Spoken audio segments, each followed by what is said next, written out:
want to give you an update on 6 things. Either next Monday, I believe that's the 18th, or the Monday after that, the 25th, the Supreme Court will issue a ruling on the Healthcare Reform Act.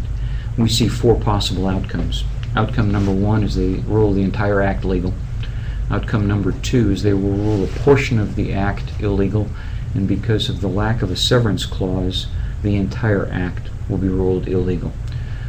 Third and fourth options involve selected portions of the act being ruled illegal, but the rest of the act is ruled legal because the Supreme Court will essentially ignore the lack of a severance clause.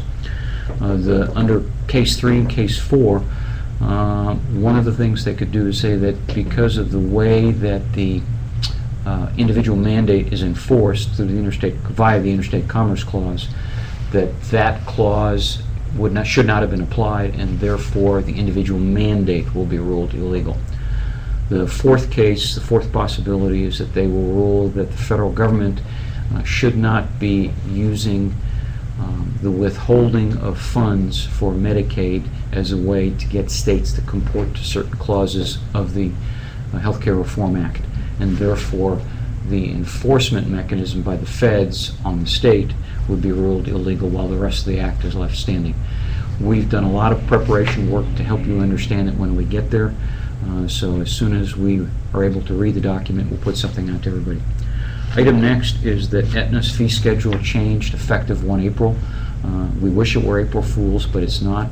So please make sure you go to your Aetna fee schedule and understand what has been changed so that you're not surprised when you start to read EOBs with significantly less money than you previously had. Item next, if you haven't had a chance to view the video of President Sherry Franklin in her inaugural address to the White Coat Gala, it is worth watching. 6 minutes, 50 seconds, and a superb interpretation of where our president wants to head us. So well worth it. I've included a link in the latter half of the News You Can Use message. Item next is that on the 23rd of June, I will be teaching about a 3-hour course that I've humorously, tongue-in-cheek, labeled Financial and Legal Skills for Financially and Legally Clueless Docs. Without being insulting, what I'm really trying to do is take you through a number of things that they don't bother to teach you in medical school. Things like how to hire a lawyer, how to hire an accountant, what should a tax guy be telling you. So it's a gamut of financial and legal things that will help you avoid the potholes in the road. Again, that will be here at the Medical Society on Saturday, June 23rd, starting at 8:30 a.m. sharp, and we'll finish absolutely no later than 11:30. Well worth the price of admission. If you haven't, item next is making sure you vote in the Top Doc selection. That voting ends a week from tomorrow, so I would encourage you to participate. Finally, what I wanted to brief everybody on was that if you do not take positive action to obtain an exemption for the 1.5% cut on your Medicare reimbursements for calendar 2013, okay, you have 2 choices. One, between now and the end of June, you can write at least 10 or more, at least 10, but hopefully more prescriptions using electronic prescribing, and we'll tell you how to do that. Or you need to apply for an exemption. That needs to be complete by the 30th of June, so you've got about 2 weeks left to do that. I'm going to ask Marisol Gonzalez, who is our physician advocate, to walk you through on the computer screen. If you look in the News You Can Use, you can hot link directly to the CMS site, but I'm going to ask Marisol to guide you through at least the first couple of steps on doing or claiming the exemption. Marisol? Okay, so this is what the online portal looks like. You'll see it on the screen on your right side. What you want to do is you want to create a hardship exemption request. So you click on that link, and it will take us to the next screen,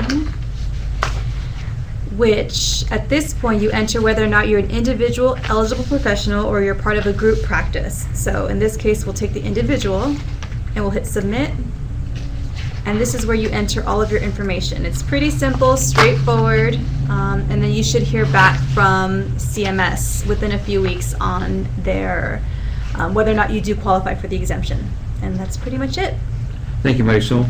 There are 4 ways that you can be declared exempt. One is that, and I apologize, I have to read this, the physician is unable to electronically prescribe due to local, state, or federal law. Probably not going to count. The physician practices in a rural area without sufficient high-speed internet access. It's going to be a tough one for you here in San Diego. The eligible professional practice in an area without sufficient available pharmacies. Again, not bloody likely. The one that you will be able to use if you meet the criteria is the physician has or will prescribe fewer than 100 prescriptions during a 6-month reporting period, which is January 1st through June 30th. That concludes my video report. If you have any questions, as always, please don't hesitate to call me on my cell phone, 619-206-8282, or send me an email at Gehring@sdcms.org. Thanks.